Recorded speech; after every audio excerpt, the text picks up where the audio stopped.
Well, ladies and gentlemen, welcome to another episode of the Drachmas and Denarii podcast. As always, I'm your host, Sam, and today I'll be joined by co hosts Siriu and Antoine, and we'll be taking a look at the Leu Numismatic sale, which has over 5,000 coins to be auctioned here in a few weeks. And we're going to be taking a look at varied coins across the Greek, Roman, and medieval periods, discussing kind of interesting history behind the coins, significant points of interest, and then just generic prices we might expect to see. So if my co-hosts want to go ahead and introduce themselves. Hi, All right, hi. Oh, you go first. it's all right. Hey, it's Antoine here. I think you guys might remember me from the New York sale episode. And it's great to be back. Thanks, Sam. And yeah, this is an exciting looking auction, so let's see what we see. I am Seriu. I collect Greek and Roman provincials. Collect Archaic Greek. A lot of some Greek fractions. Kind of a type collector on types I find interesting, which is generally mythological types and a couple different scenic, like scenic silver, but that's pretty what catches my fancy. Cool. Yeah, so I know that Leu Numismatic, they always have a great variety of coins, especially with like the 5,000 total coins. There's something for everyone here. And we'll go ahead and start with the Greek selection. And our first lot we're going to look at here is Lot 99. This is from Sicily, Syracuse, the Second Democracy. You can see here it's from 466 to 405 BC, and it is a Tetradrocom. So these are large silver coins, oftentimes viewed as presentation pieces from the ancient world. And this is quite a beautiful example here. Greek's not my forte, but I can go ahead and say just by looking at this, I can tell that the style is great and that it's in pretty good condition.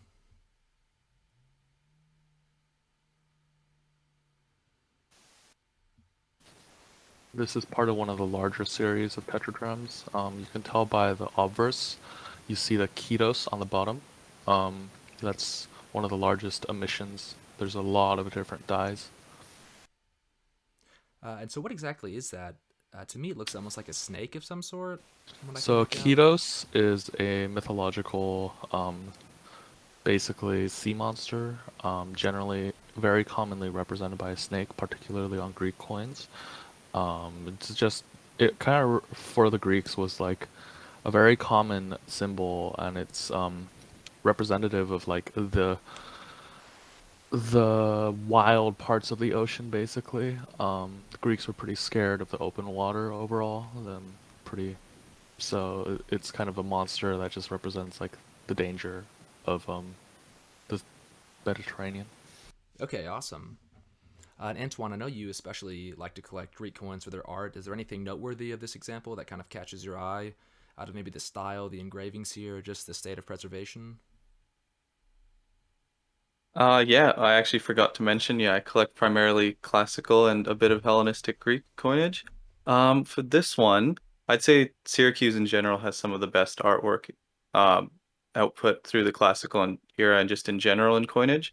I'd say the Second Democracy through to about the end of the first round of tyrannies with Dionysios. I think that's kind of the high point of Syracusan numismatic art, sort of culminating in the Decadram series around, 430 to 400. And this one sort of predates that. So you can see there's a bit of that archaic aspect to how Arethusa is portrayed. You have a little bit of that archaic smile and the sort of profile eye facing forward. It's quite nice. It's quite pleasing overall. And I would say it's got a very interesting aesthetic because it isn't very realistic, and at the same time, it doesn't have that cartoony quality that you sometimes see in earlier art. So I would say that's noteworthy as the style here in this case. As far as the reverse, or sorry, the obverse goes, the scene is actually an interesting one too, because they've chosen to keep a motif that was introduced earlier by the tyrant, I believe it was Gelon around 480 BC. So the tyrants of Syracuse used to be very involved in the quadriga race in the Olympics. And that cost a lot of money, obviously, to have horses and stables and chariots, charioteers, the training for that, all of it. It's very expensive. So they were very proud of that. And when they took over Syracuse around 480, I believe 485 BC, so soon afterwards they changed the obverse design, which in this case it's strange because the obverse is the tails design, the side that doesn't have the face. So they changed the design there to be representative of their interests, and they were Olympic champions when it came to the quadriga. So they had a quadriga, and the Nike above that obviously represents the victory. And it's interesting that the people of Syracuse chose to keep this design after they'd already shaken off the tyrants, or the first round of tyrants. So I think that sort of speaks to how the city was probably also proud of that heritage at this point. Roughly 20 or more years in, they were happy that they were Olympic victors, and this was something that they considered, even under democratic rule, that they could be proud of. So I think that's an interesting thing to note. Yeah, that's super interesting. Thanks for that insight. And yeah, it's a beautiful example, I'd say. What do you guys think it would be worth price wise? I mean, here we can see the hammer, it's already at 1,700 francs. Just to an outsider, that seems like it might be a bit expensive, but then again, I wonder with the nice dies and preservation if perhaps that justifies the price. Well, it's actually interesting that you bring that up because if you look at the provenance for this one, it obviously has a nice 1971 provenance. That's wonderful. And then it has a far more recent 2020 provenance. So if anyone here has Search, is able to go back or just goes through Numisbids or somewhere else to check that auction, it Prior hammer was 2,600. Would say it's yeah, fair. 2,600 euros. So around 2,800 francs. So it's very, very much on the cheap side right now. Well, cool. Maybe a deal for someone out there who's looking for this type. Well, cool. Yeah, thanks for that great insight. We can go ahead and move on to the next lot. Take a look at that. We've got lot 140 from the Greek selection, and this is from Scythia, the Ghetto Dacians, Kosin, and it's from the mid 1st century BC. It is a gold stater. I know this is quite a controversial type between the identification of in particular, the monogram here on the obverse. You can see there is what looks to be a BR, and there's been a lot of talk about whether or not these could be issues of the consul Brutus during the civil wars of the late Roman Republic, or if it's perhaps just a control mark of these Dacian kings.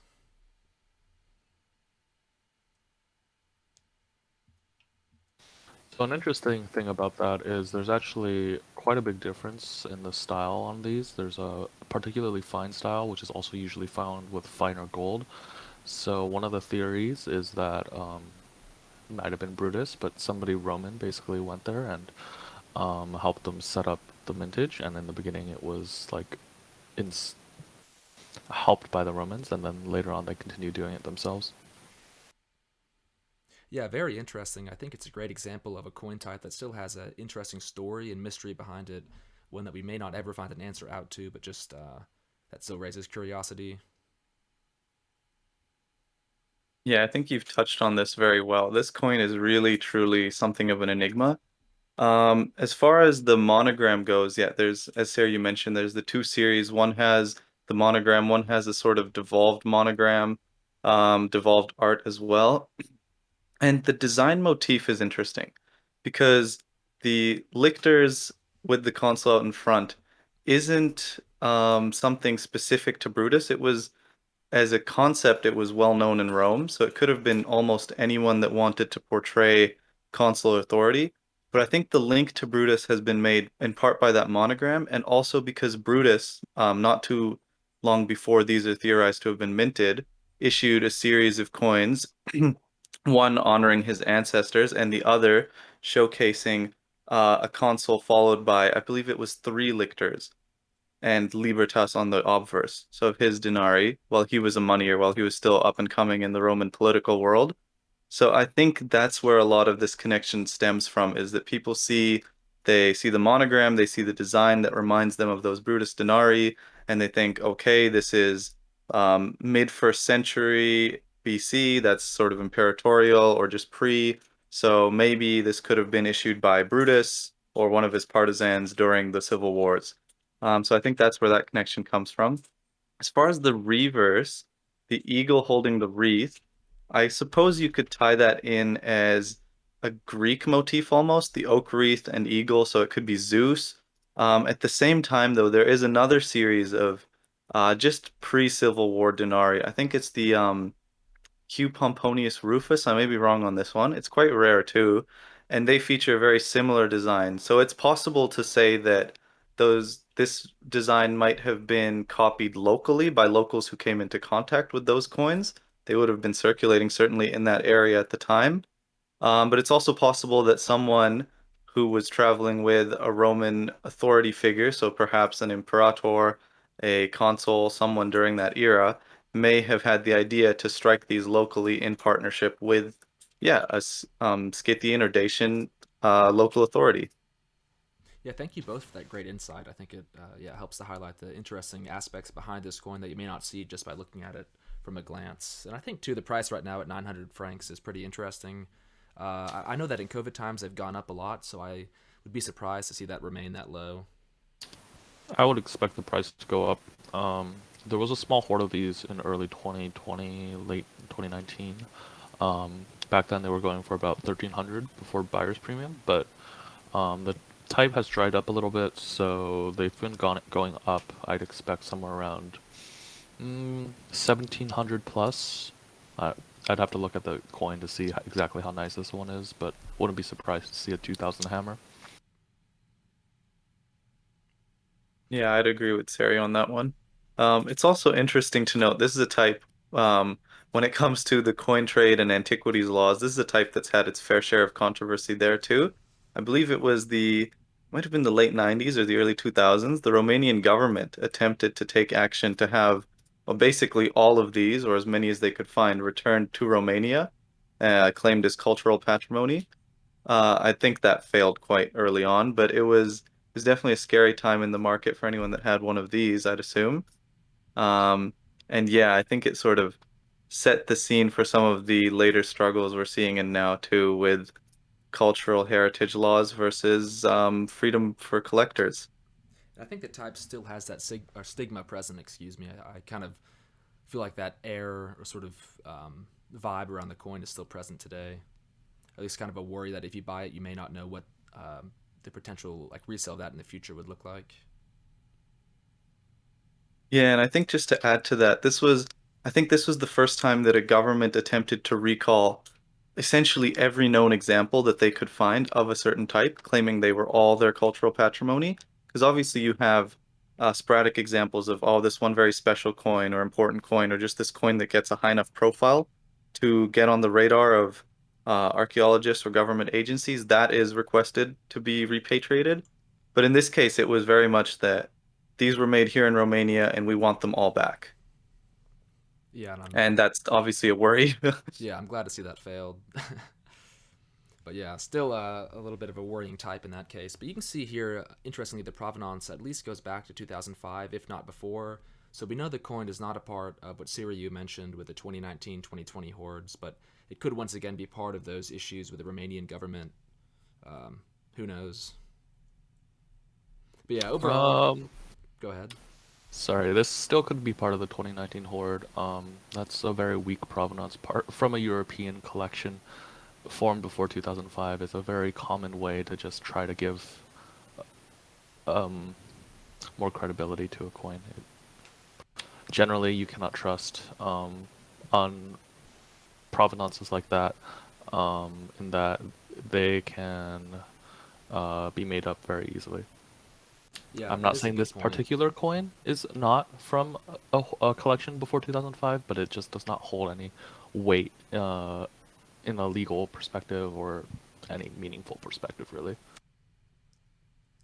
Yeah, that does kind of show and highlight how a lot of times, once again, we're not saying Leu does this, but that an auction house could potentially abuse that and make up a false provenance to sell a recently found coin. Yeah, so thanks for that insight. That could be the case here, but hopefully not. And I don't No believe Leu idea. does that, but yeah, it could. Yeah, you never know. You like to see like Yeah, concrete names, concrete dates, concrete sales. I think A Sari mere touches on a very important point there. Yeah, buyer beware when it comes to provenance. Always check it and ideally make sure it's verifiable through some sort of either a receipt, a mention in a fixed price list, although that's hard to verify that it's the exact same coin if there's no picture. the ideal would be plated in a book or a previous auction catalog. And there have been instances of fairly fresh coins where it's not the auction house, but perhaps the consignor comes up and he is in a country where he's able to forge documents fairly easily that show the coin has a provenance that would make it legal to sell anywhere in the world, when in fact it does not have that provenance. Yeah, there was a case with the Alexander the Great Decadrochms, and I won't name the collection, but they had found or possibly created a made up provenance from a Greek Orthodox church to try and kind of get these decadrochms to enter through customs without any issues. And there was some controversy about whether or not that provenance they had was actually true or if it was made up after the fact. And there wasn't really a way to prove it either way, so I guess in that sort of case, maybe in a court of law, that would be seen as dubious. But it does kind of highlight especially how high value coins, people have the incentive to go out of their way to make up a provenance or make up a document to try to smuggle that coin onto the market. Generally, the premium provenance is going to be pictured. Um, Not pictured means not verifiable, basically, for coins, and it is what it is. For silver, you can see the collection toning a lot of the times, and that can tell you it's an old coin. But if it's not published, it's not. You can't confidently say it's from X date, right? So it's probably old in those cases, but like you just can't prove it. Yeah. Gold and bronze don't really have patina, so there's not much to be done there, unfortunately. And this is a gold coin, so Yeah, without a concrete provenance, it's impossible to say. But either way, yeah, it's an interesting type with a mystery behind it and sort of a dubious provenance that highlights some of the darker sides of the coin collecting industry. We can go ahead and move on to the next lot here, and this is a beautiful Tetradrocom of Alexander the Great from about 336 to 323 BC. So this would mean it is a lifetime issue under Ptolemy's satrap, or perhaps just slightly posthumous. I'm not exactly sure. I'm not an expert on these, but either way, it's got great dyes, great style, and nice toning as well. And just looking at provenance here, it dates back to 1964. And you can kind of see here, compared to the previous lot where it mentioned a dubious European collection, this actually has a date and company tied to it. So that's more likely to be true. You can probably go back to that date and sale and find this exact coin. yeah, London Medallion has published printed catalogs with pictures of most of their coins. This would be certainly a pictured coin in that sale, so if somebody had a copy of that, they could verify that the coin is the same one.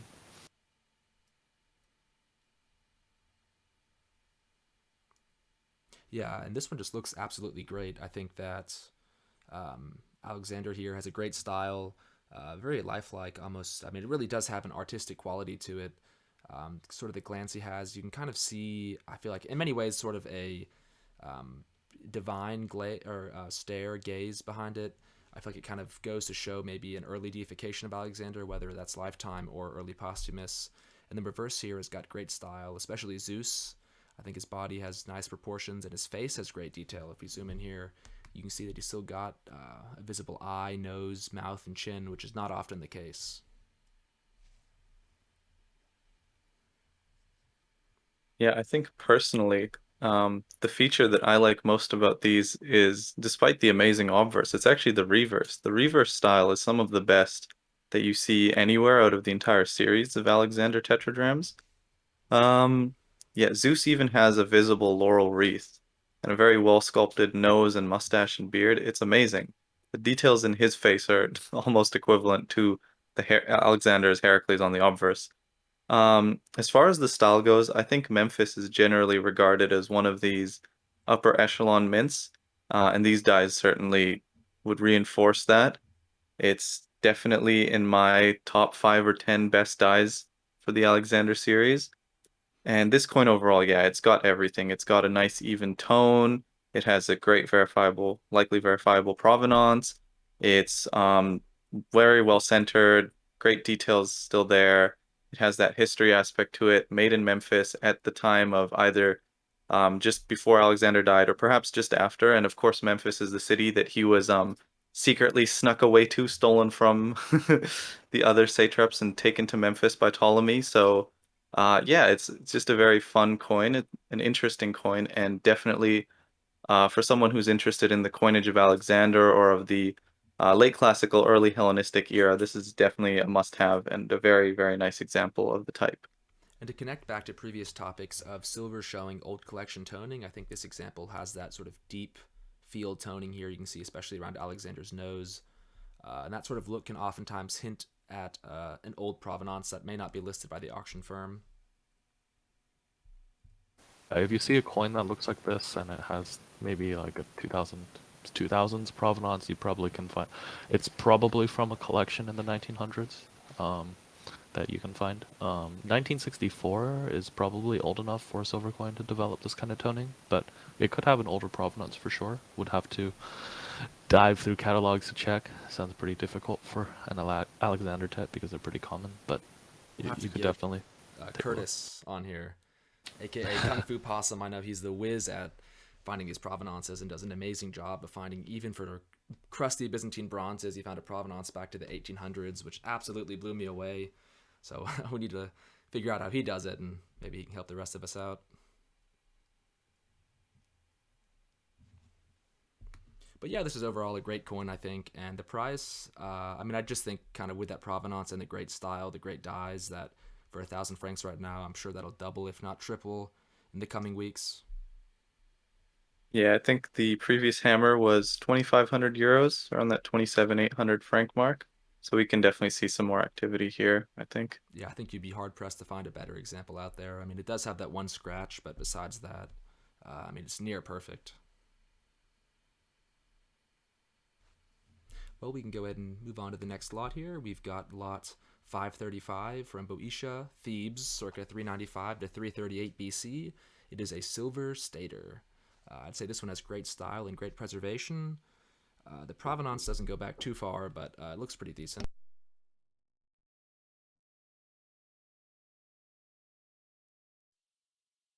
Yeah, these are very fun coins in my opinion because the design is initially you look at it and you might think, wow, this is pretty boring, especially some of the more minimalist designs of the type where there's no grapes, no ivy leaves, no club, nothing. It's just an amphora and a legend, usually a name of a magistrate, and then on the front is just a Boeotian shield. Yeah, I think Boeotia means Sarah, you might have to back me up on this one, but I think it means the land of the cows. Is that right? Um, I thought it was based on the mountains in the area, but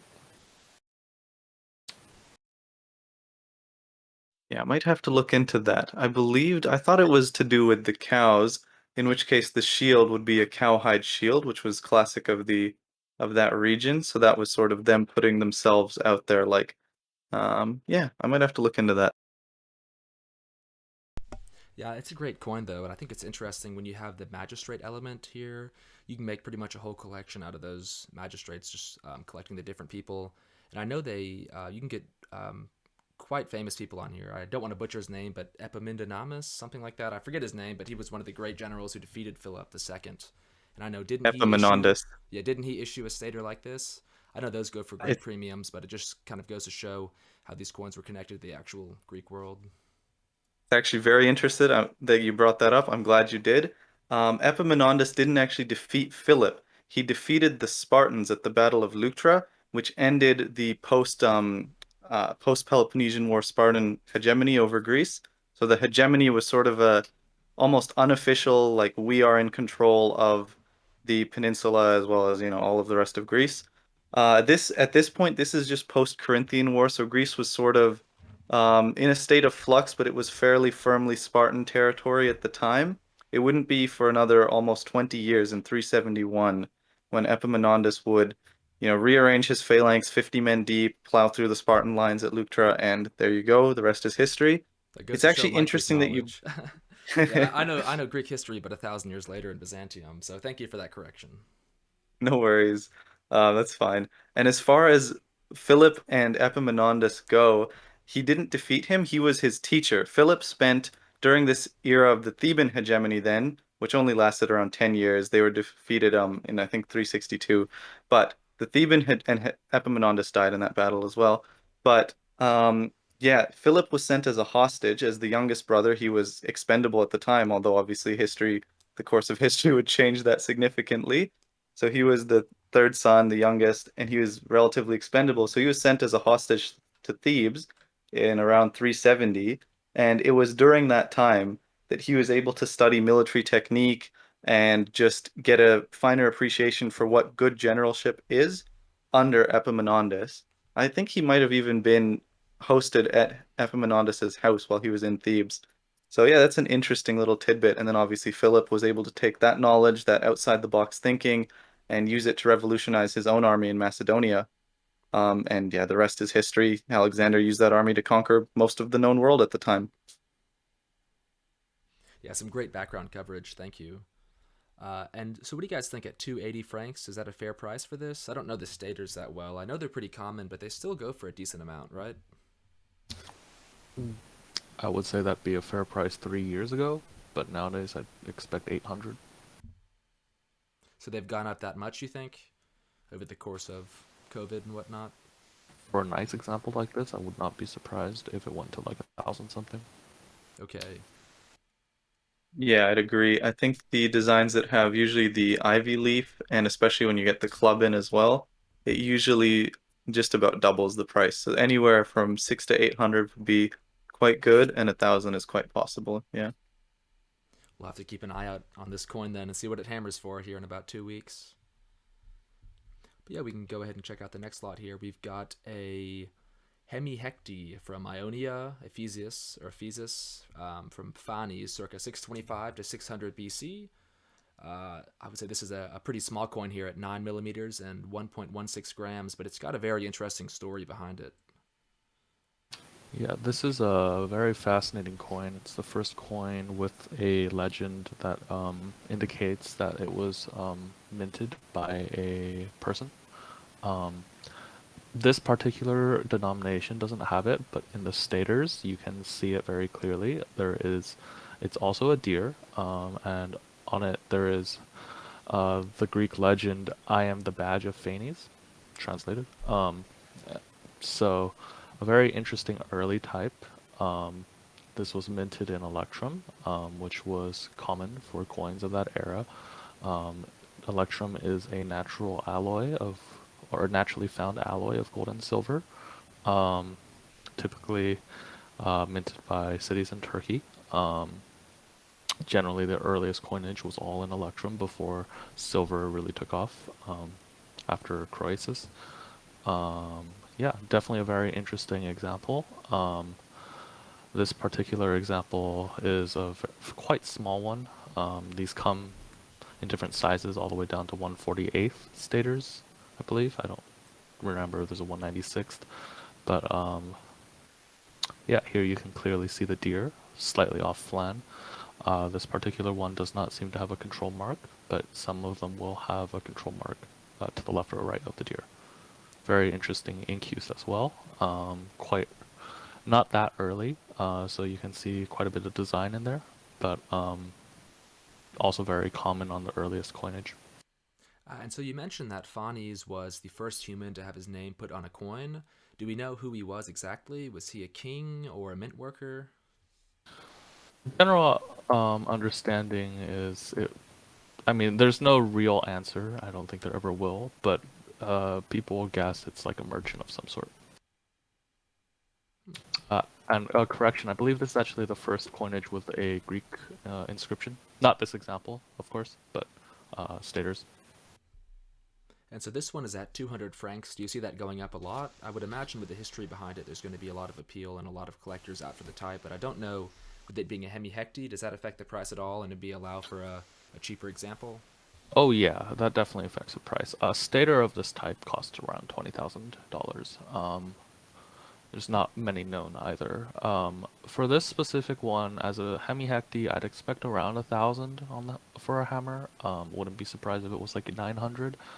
Um, yeah.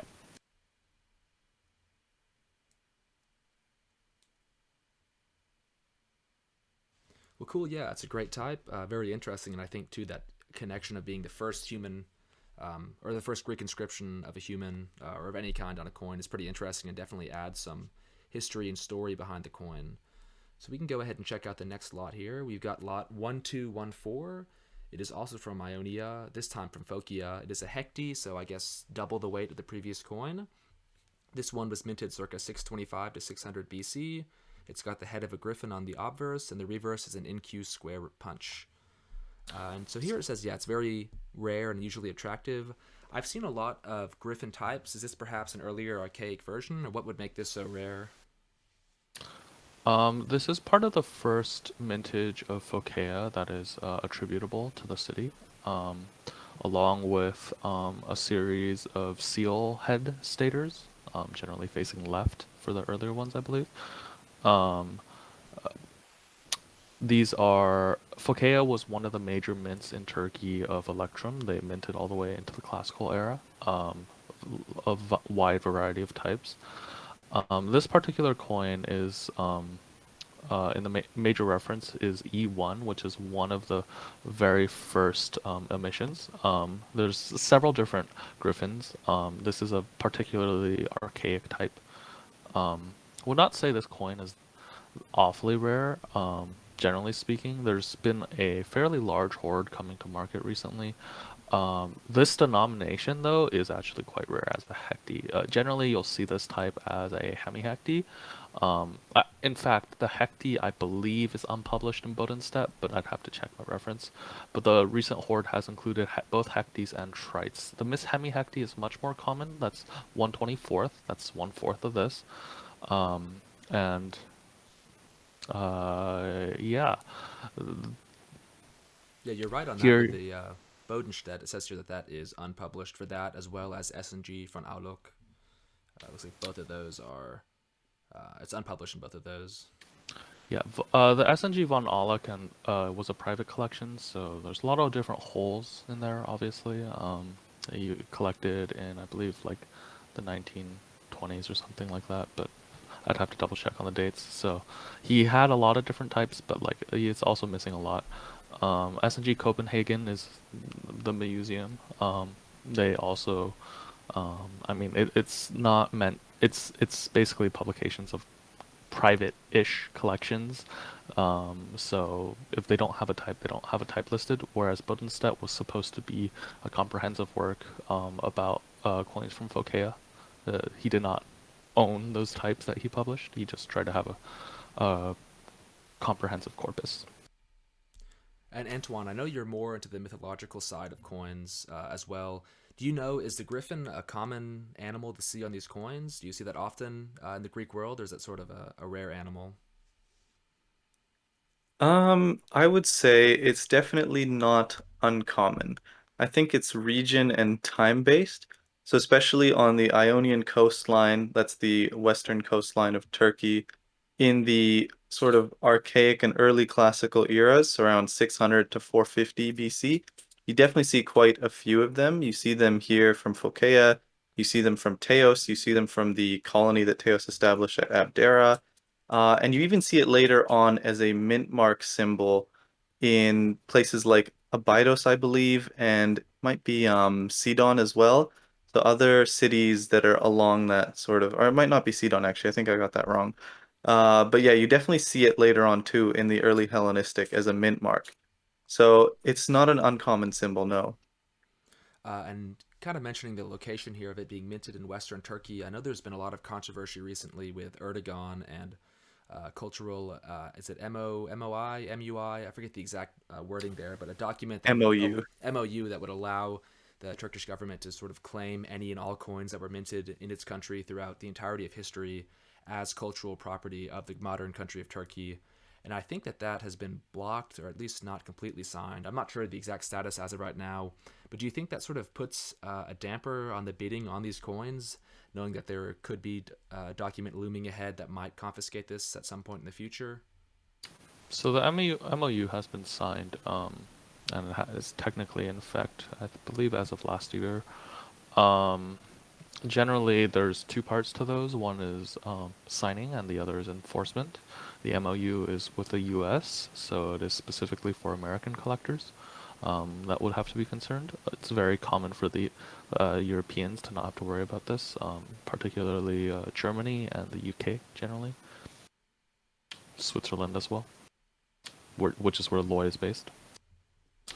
Generally, there's also a holding period on these coins, so if they're known to be out of country for X amount of years, they are legal. But there are similar MOUs already in place with Greek and Italian coinage, and you can still see that those markets are quite hot and not too much of a concern there. So I would not expect the MOU to have a major effect. Yeah, Thanks. I concur with Sergio on that one. I think with regards to the holding period, I think it's generally 10 years. So if the MOU was signed in 2010, say, the holding period at the start would be it has to be out of, say, Italy before 2000, but now in 2022, that year has been brought up to 2012. So a coin that would have been initially illegal to own, say in 2011, is now legal as long as you have that verifiable provenance. But the other thing to note, and the important thing to note, is A, this is just for American collectors, and B, a lot of these countries can have local laws on import and exportation, especially exportation of ancient coins and artifacts. So in that case, you might have to check and see whether it is actually legal to export a coin of this type from Italy, for example. And I know in that case, you generally need an export license. Otherwise, anything post I believe 1907 is considered illegal without an export license.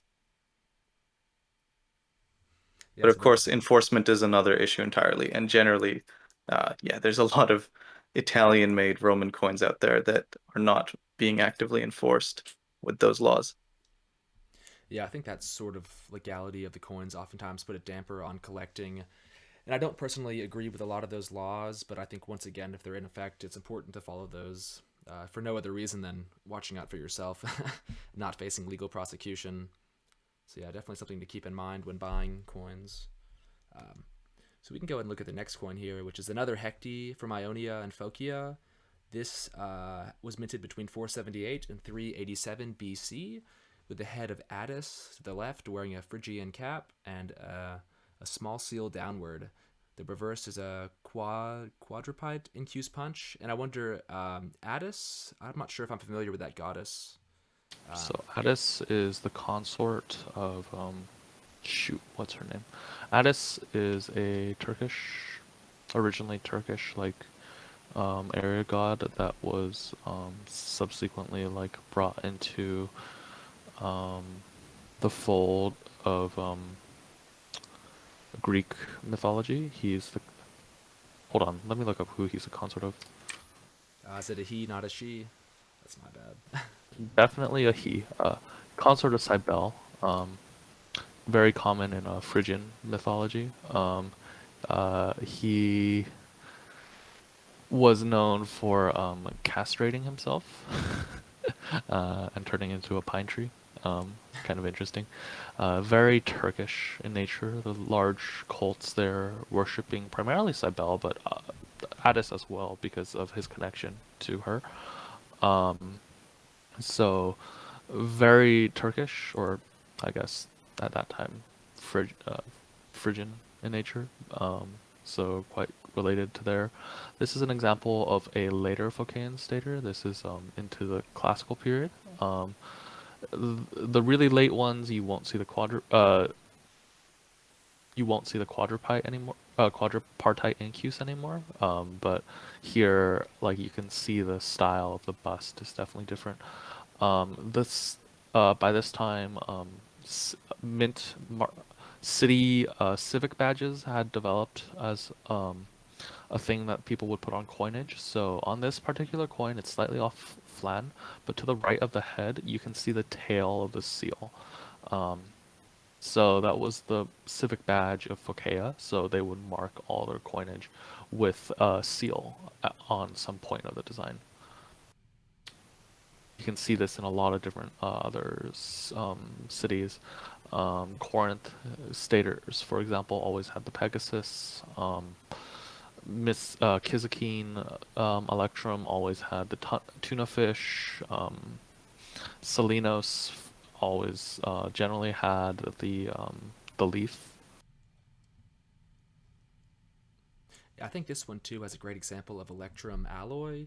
If you look here at the face, in particular around the nose, you can see green hues and red hues coming up through the surfaces. And I think that's quite beautiful here, this example.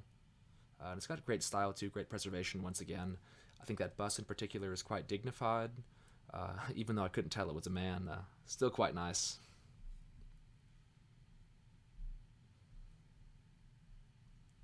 But yeah, overall a nice coin, and I think at 340 francs we'll see once again that price increase quite a lot in the coming days.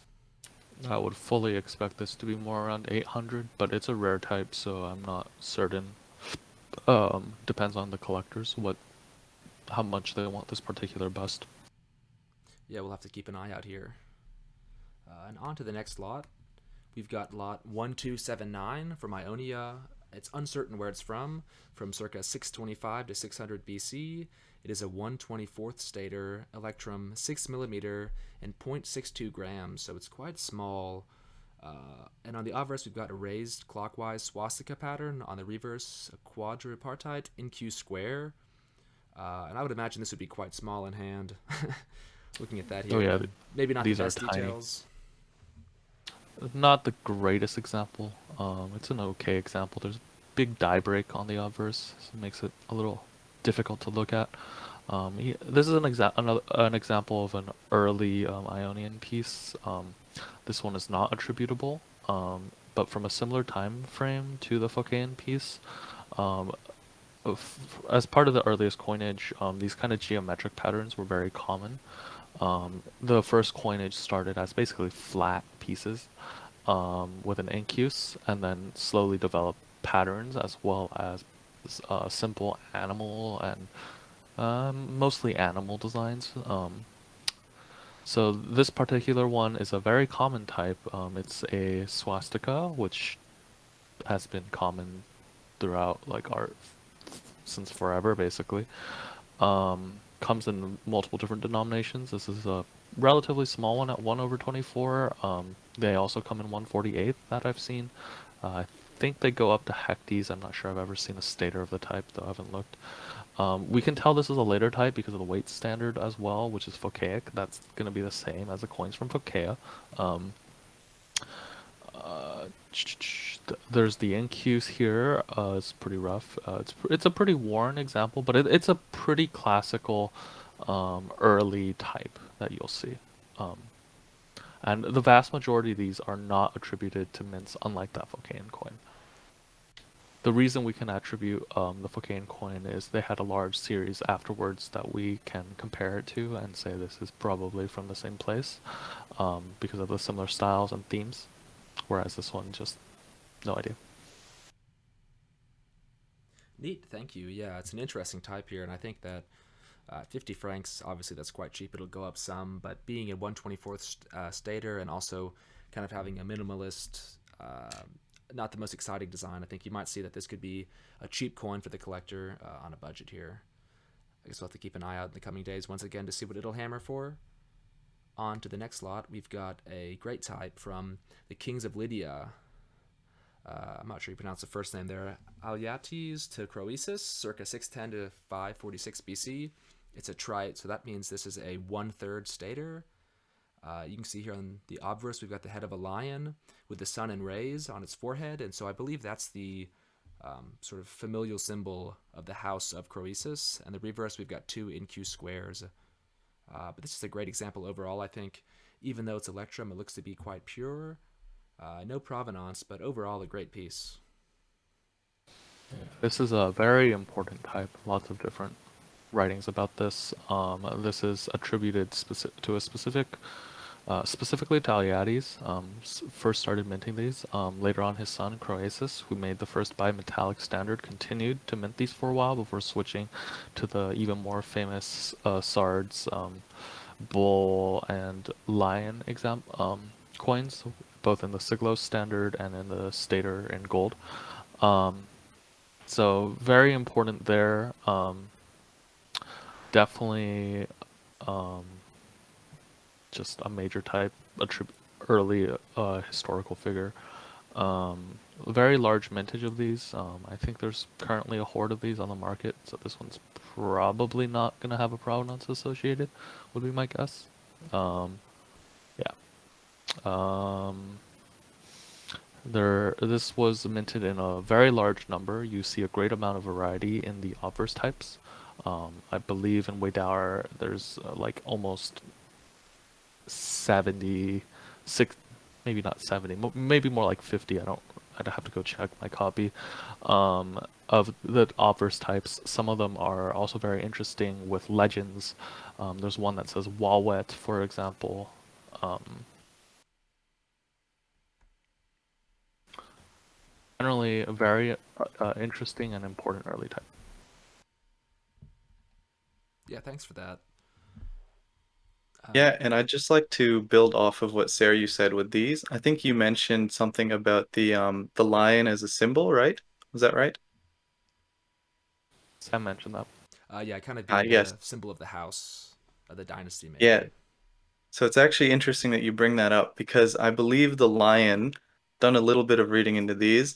So the lion as a symbol here, it's pronounced Walwa or Alwa in the Lydian script. And so in this case, um, Walwatis or Alwatis would have actually meant in the state of being a lion or a lioness. So it's actually referring to Alyatis himself in his name. So it's sort of almost like a hieroglyph. It's like a visualization of his name on the obverse there. Sarah, you touched on a lot of the importance of these. Yeah, they're one of the first um, stable, continuous series. Initially, it's the Electrum, then his son, successor Crassus, turns it into Electrum plus eventually pure gold and pure silver. And that standard that he develops, the Siglos standard, it actually is carried on by the Achaemenids later. And just as far as the Kingdom of Lydia goes, I think it's an interesting little period of time that isn't very well known generally. So at this period of time, you have obviously the Greek states, and they're just coming out of their dark age. You have believe it's the Neo-Babylonian Empire at this point in the Middle East. You have the Empire of the Medes, and you have the Lydian Kingdom here in Asia Minor. And those are sort of, and then obviously Egypt as well, around the 27th or 8th dynasty at this point. So you have, those are the main powers. So everything seemed to be going really well at that point for all of these people. Things had been pretty stable the last 150 or so years, business as usual. And then out of nowhere, just like Alexander 200 years later, out of nowhere, here comes this upstart Cyrus from, central Iran area, just comes, sweeps his way down, takes over the Medes, takes over the Neo-Babylonians, and eventually he sets his sights further west and he is able to conquer the kingdom of Lydia. And when he does that, these other empires generally went on a trade and barter system. They'd have, give me um, one mina maybe of this thing, and I'll give you 5 shekels worth of that, but it would be an equivalency base. So I'll give you this much oil for this much barley wine, a barley beer, or something else, right? And meanwhile, the kingdom of the Lydians had established this monetary standard instead to make it simpler and easier to trade. So you just know that this one siglos or one trite or one stater is worth this much, and that's what I can get for it at the market. So that's then established as a almost at least pan-Mediterranean or pan-West Eastern Mediterranean standard after the Persians are able under Cyrus to take over pretty much the entire Eastern Mediterranean region from Asia Minor down into Egypt itself even. So just a quick tidbit there. And This doesn't sort of sets the scene for the currency that dominates the Eastern Mediterranean world in the next 2 to 250 years. so what's the tie there with the coinage of the like Achaemenids who follow Croesus and Alexander the Great? I know to some degree he incorporated the royal treasury and monetary system. He didn't incorporate the same weights though, right? He kept the Greek standard when he went west or when he went east, excuse me.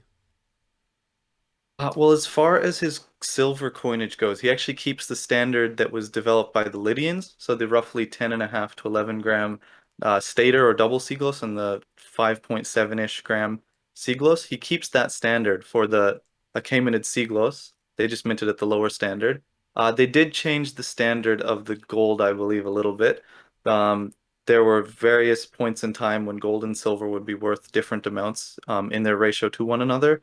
So I think under the Achaemenids it was a 20 to 1 weight ratio of silver to gold. I believe at other points in time it may have been 12 to 1. And yeah, it varied a little. As far as the weights go, though, yeah, the Persians basically standardized that weight standard of the Siglos then, and they continued to use the same city, Sardis, which was the capital of the Lydian kingdom, as their capital in the east, their eastern capital. And that was where most of the coinage that would circulate throughout Asia Minor actually came from. Though I don't want to give them too much credit, they did not come up with weight standards. Weight standards already existed at the time. The Phocaeus standard had already been around. The Euboic standard was around. Um, Probably some others I'm forgetting, but they had their own standard that was then taken by the Persians and obviously promoted much more widely outside of the local area. Yeah, thanks for that insight. I think that definitely goes to kind of show the interconnectivity of all these coins, kind of going from the early Greek states to Croesus to the Persians back to Alexander. Um, yeah, some quite interesting insights. And I think at 380, that's quite cheap still. Don't these tend to go for about $1,000, if not more? Trites generally go on the lower end at 900 for a particularly poor one.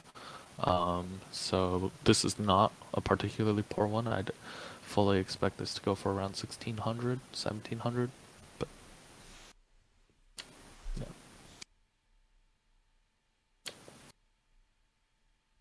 Thanks. Yeah, I'll have to keep an eye out on that lot as well. And next up, we've got lot 1387. So this is from the islands off Caria, Rhodes. It is a silver tetradrachm where you have the radiate head of Helios facing slightly to the right on the obverse. And the reverse, you've got that classic rose. It's quite beautiful, I'd say. The style is great, and you've got to wonder that this must have a wonderful relief in hand. Yeah, this is a beautiful coin. You don't see facing heads too often, and you definitely don't see facing heads done right very often. This is quite beautiful, yeah. They've definitely captured the style right. And I think Rhodes and Halicarnassos, that region of Caria, just had a very good run of these facing head types from about almost 400 all the way down to the 100s BC. So that was something they were known for. It's Helios. Um, Looks a lot like Apollo, but he's a little different. And in this case, at this period of time, just historically, the Rhodians were a lot like the Venetians of the late Middle Ages and the Renaissance era. So they're these seafaring merchant troublemakers that are stirring the pot a little, getting the other powers to fight each other to serve their monetary interests for the most part. It didn't really, it kind of backfired for them a little bit when they got Rome involved, first with the Antigonids and then with the Seleucids, and they thought, this will clear the playing board for us to sort of step in. And of course, Rome being Rome, that didn't happen. Eventually, Rhodes was also made a semi-autonomous subject of the Romans. Um, but yeah, an interesting point in time. This is sort of that Hellenistic free-for-all era. You've got the Romans are engaged in the Punic War, the Second Punic War, which is the big one, off in the west. Meanwhile, you have the Ptolemies and the Seleucids scaling up for battle over Syria and just in general. And then the Antigonids, under soon to be under Philip V, were definitely resurgent at that period of time, and they're starting to meddle in the affairs of the Romans and Hannibal and even out east as well. And here come the Rhodians, and they sort of bring Rome onto the stage of the Hellenistic and Eastern Mediterranean world. They help to do that in this period, and that sets the stage for what would be the conquest of the Eastern Mediterranean world over the next 100 or so years. And you see the drachm coins quite often, but the tetradrachm, sort of the um, more heavier weight there, it's not common, is it, the denomination? I mean, they're quite hard to find, or at least more rare. It's rare for Rhodes, yeah, certainly. And the Yeah. Rhodians also had their own standard. So if you'll notice, this coin is set, it's at 13.32, which I think is slightly underweight for the issue. I think 13.5 or up to 14 is pretty standard for these. So it's certainly less than the attic standard of 17, roughly 17 grams. And what would you value this at? Currently, it's sitting at 800 francs with 2 weeks to go. Do you think that's fair, or do these tend to go for a lot more? It's very variable. I've seen some of these sell right in the 1,000 range in similar condition. I think with Loy and with the nice tone that this has, that's unlikely to happen. I could see a price anywhere. Again, they're not a super common type, so I could see a price around 2,500 to 3,000. But if somebody really, really, really wanted it, it might even hit 5,000. I've seen slightly better ones do that as well. As far as the tone goes, it's it could be indicative of an old collection provenance, but another thing to be slightly wary of with these Asia Minor coins, especially the ones coming out of Halicarnassus and Rhodes, is there were large hordes of these found in the 80s and 90s, and I'm sure up till today. And they had this very distinctive find pattern on them, this deep, rich patina, very vibrant with nice purples and oranges and a very deep brown, dark hue. So this could be indicative of that sort of horde patina that you see out of, for example, the Pixodaris horde. And so these coins might actually be fresher than you might initially imagine them to be. And that could impact the legality of owning them as well in certain countries. Yeah, that's quite interesting. The point you bring up of sort of a deceptive toning that might look like an old collection coin, but could be indicative of a more recent find. Although I must say, personally, I don't like this kind of toning. It reminds me of those sort of ugly Morgan dollars or other U.S. coins. Just say overall, I don't like it. But I guess that's just taste.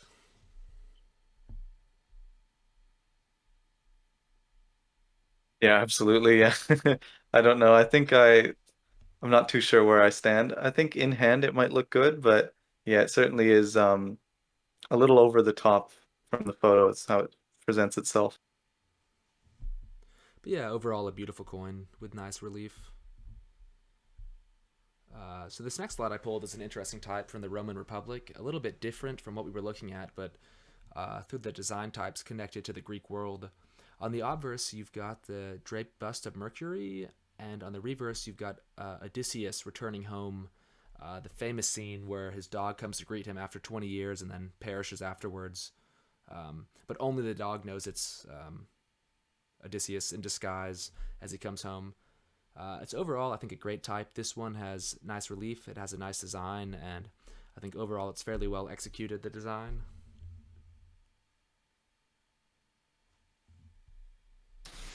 I mean, I think this is more of a classic example of how the Greeks influenced Romans.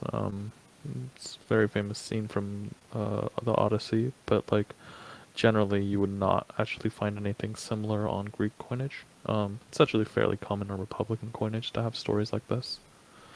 I think the closest analogous thing in Greece was there was a series of hound coins from somewhere in Argos. I'm struggling to remember the mint that is also traditionally considered to be Odysseus's dog, but there's no like clear indicator. It could just be a hound on those, versus this is pretty obvious.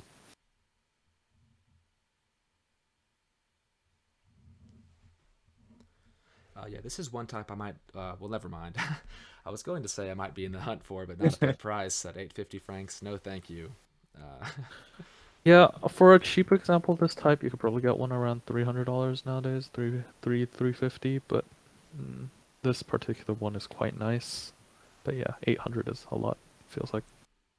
yeah, I mean, it does have a nice provenance, but even then, I mean, 1977. That doesn't go back too far. At least not enough to justify the current hammer. But who knows? I guess with COVID, it's sort of unpredictable prices. Yeah, this is one of those types that's definitely suffered from the COVID price hike. I think an example like this used to be potentially available under 500, and now it's more in the 1,000 to 1,500 range. That's certainly less, yeah, less accessible. Yeah, it's interesting too, kind of having that serrate edge design. You don't often see that. Um, Do you guys know why that might be? I've heard some theories that it could be for anti-counterfeiting or counterfeiting, excuse me, that it's more difficult to fake a coin when it's got that edge design. That is a conventional interpretation. Yeah, there are definitely different theories, and I think I stick to that one as well, just because this was very work intensive, labor intensive for the mint. You'd have to carve each and every one of these little serrations by hand with a mint worker. So that's time that could be spent on carving dies, on making coins. Instead, you're using it to do this. And that's why you don't see too many serrated issues, and they're fairly short-lived. They kind of pop up every once in a now and again, 10 years apart or so, and then they go away and then come back again. And it's really only over a roughly 50-year period from about 110-ish BC till around 50 or 60 BC that you see them in that late Republic. So there's theories that they were used to pay barbarian tribes and mercenaries, so it'd be an easy way for them to see that, look, it's good silver. You don't have to chop every single one of the 10 million coins we're giving you and waste our time. So it could have been that. It could have been that there were issues, especially this one's interesting to note that it's during the wars of Marius and Sulla, the first real civil war that Rome had. So it could have been issues with mobile mints and just in the city of Rome as well, issues of quality control and sort of a political free-for-all. Everything's in shambles. Obviously, Sulla was the first person to ever march on Rome as a Roman, so very turbulent, tumultuous times. So it might have been to sort of reassure people, this is good silver, and especially the soldiers that would have been paid with this. This is good silver. You can spend it. Stay loyal to our cause, that sort of thing. Um, I also did want to just pick up on what Sarah you mentioned with Rome being influenced by Greece. I think that's a really good point, especially during the Republican era, especially after around 140, 130 BC, after Rome has conquered cities like Corinth and Syracuse, and well, Carthage is no more at that point. So they sort of turned from, I mean, obviously they're still a martial power, they're very military based, but they sort of turned towards culture and they switch their Latin culture at the upper echelons of Roman society and they take on Greek culture. Um, I think if you wanted to quickly bring up, if possible, could you bring up the C. Calpurnius Piso denarius type, like just on your browser? There's something I want to show.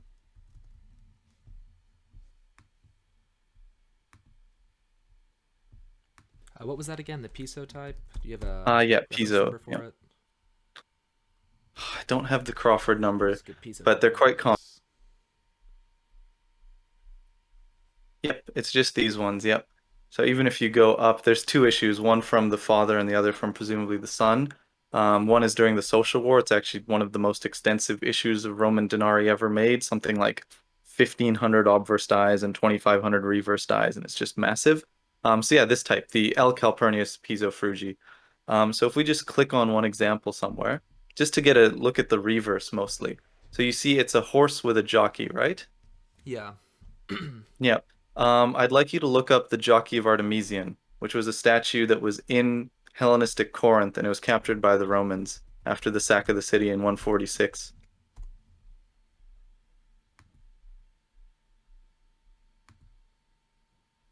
There we go. Yeah, It's quite similar. it's almost identical. And you see that in other places too. You see it with there's a type that depicts, I'm blanking on the name, but it depicts it's a Gorgonian on the front, and then on the reverse, it's a depiction of a famous Greek painting of Nike with a quadriga facing forward. And that was also, I'm not sure if it was in Corinth, but it was a very famous Greek painting where the original is now lost, but we have the Roman coin reproduction of it that survives. Yeah, I've So got that yeah. pulled up right now. Yeah, it's a quite famous type, and I think it's very beautiful. And wasn't it also kind of a subtle flex by the magistrate here? Wasn't it his painting that he kind of wanted to show off?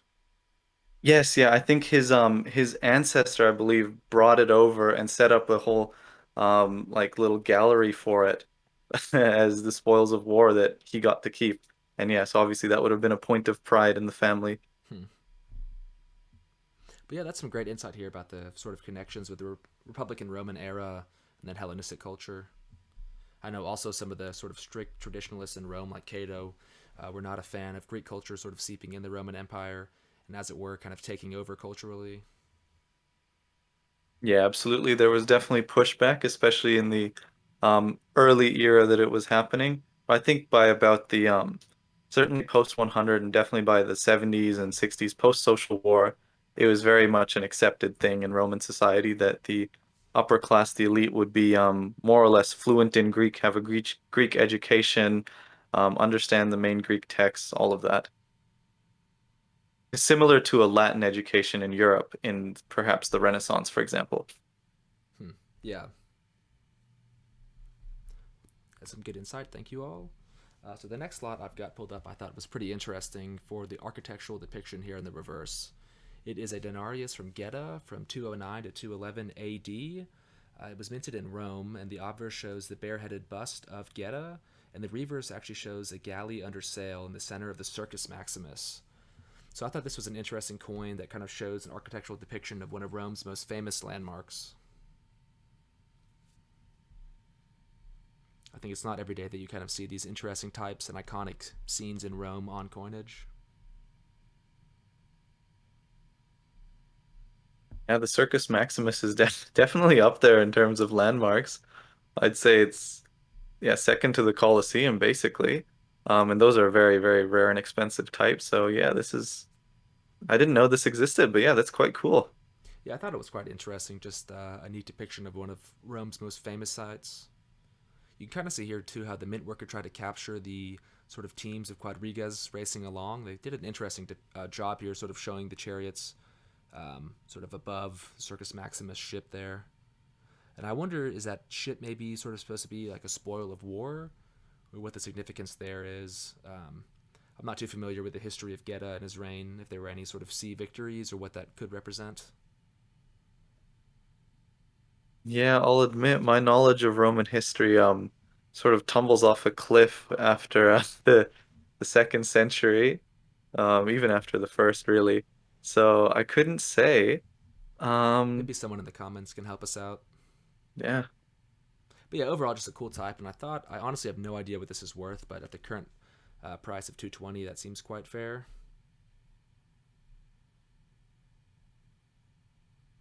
But yeah, I'd say overall, a so, cool yeah. type. Next up, this is gonna be our last coin. I think we're kind of running up on a little bit over an hour now, and it's getting kind of late here, so we can check this coin out and call it a day. But this is, I thought, quite interesting for the history behind it. It was minted during the reign of Trajan Decius from 249 to 251. It's an Antoninianus of a sort of silver alloy mixed with some bronze, so it's not the highest purity, but pretty close. But it's actually a restitution issue for Divius Commodus.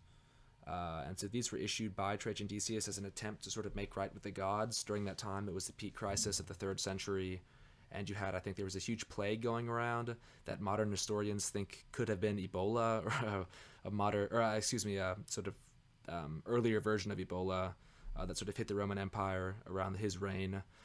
Besides that, there were barbarian invasions and lots of just issues going on. So I think that he, alongside sort of instituting one of the earliest persecutions of Christians, and that the goal of that being to have everyone sacrifice to appease the gods, he also issued a commemorative series that sort of showed the greatest and best Romans throughout history.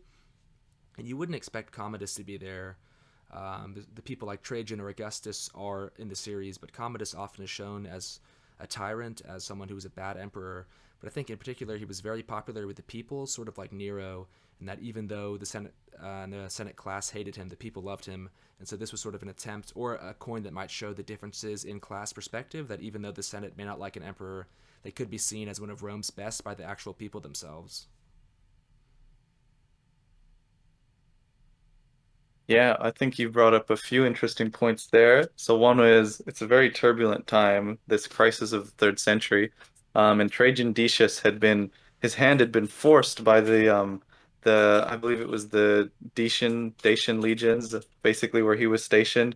He had no choice but to murder Philip and his son and wife and family to take power. That's what the Roman people and the legions wanted, or else, right?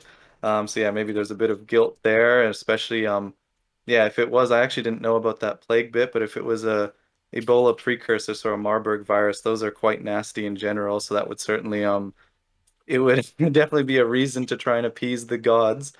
Um, Yeah, and I think you've also touched on a very important point where history is the history that comes down to us is written by these upper class, educated Roman and usually Roman Greek writers. And so their perspective on events and how the average citizen might have interpreted or responded to political events and personalities could be very, very different from yeah, the general consensus of the masses at the time.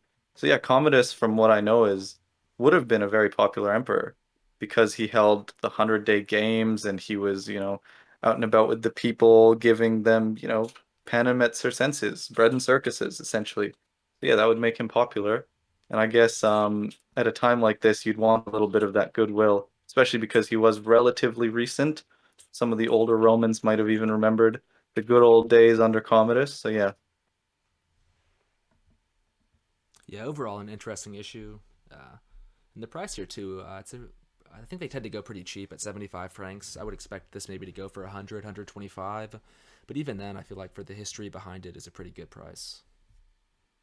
yeah, I think these restitution issues, unless you get into some of the rarer ones like Augustus or Trajan, I think, I think Nerva as well is yeah, pretty rare. yeah, I think otherwise they're usually under 150, 200. But yeah, I think we're coming up on an hour here or so. So I'd like to thank you all, Antoine and Sarah, you for coming on. I know that I and the audience appreciate you taking the time out of your day to help talk about coins and give us some amazing insights on a variety of types, both historical, mythological, and everything else in between. Of But yeah, course. thank you. Thanks for having us. Yeah, we hope to have you guys back on soon. And I guess a quick side note, I know a lot of people might have been expecting our first host, Adrian, but I think due to time commitments, he has to scale down how much he'll be appearing on the podcast. But we hope to have him on soon as well. But yeah, thanks for watching, and we hope you all like, subscribe, and leave a comment down below. Until next time, this has been the Drachmas and Denarii podcast.